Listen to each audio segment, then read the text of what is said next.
Kuya Don, Lumi, Batangas. So, dito sa Toronto, no, sa Wilson at saka Bathurst, ay meron ditong Lumi na ito gawa ng Batanggenyo. Pati yung kanilang mga pasta, Batangas, yaring Batangas, ano. So, nandito tayo sa Wilson at saka Bathurst, ano. At tayo magmimerienda. Ano bang meron?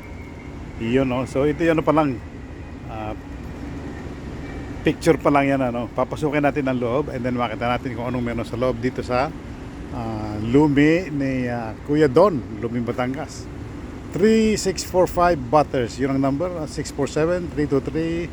647-323-4710. Okay, pasok tayo sa loob.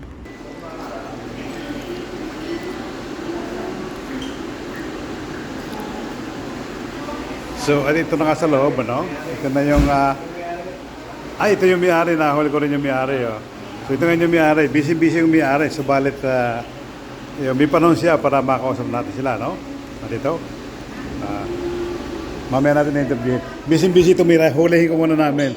Ito yung kababayan namin, ibablog ka namin, ano? Ibablog ka namin. So ito na may informal na vlogging, pero maraming makakatuklas na lugar na ito. At ito nga yung Lumi ni Kuya Don. So si Poseng, ay kami salamat sa inyong, hindi niyo kanina minimbita.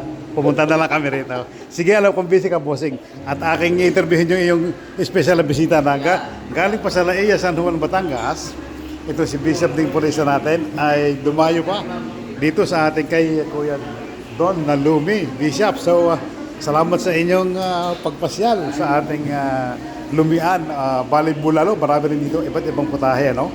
Wala lang kami may pakita pagkain kasi busog na kami. But anyway, salamat po, Bishop, sa inyong Ding Purisa. At ito yung makikita ng mga Tagalaya, nakaiabot pa dito sa Toronto para lang makakain dito sa Don Lumi. At ito yon. Yan, ito yung si Kuya Don Lumi ng Batangas.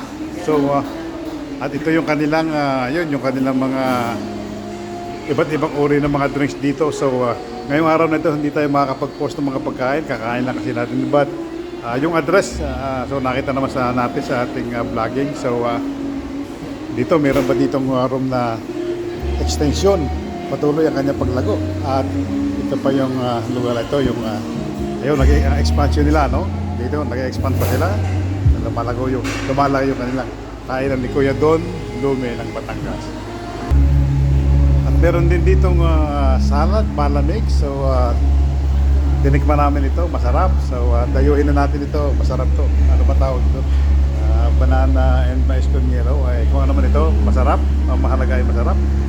At ito na nga ang isa sa customer na yun, loyal customer.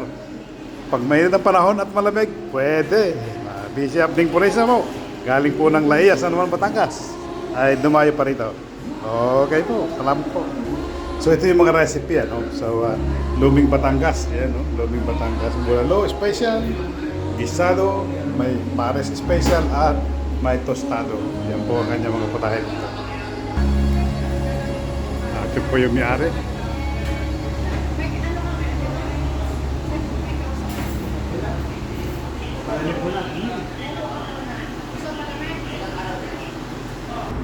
So yun, ang magandang panahon dito at dito nga, sadya tayong lumabas para ipakita natin magandang panahon at napakasarap ng halo-halo. Meron din ditong halo-halo kay Kuya Don Lumi. So sige po, at ako muna ay kakain.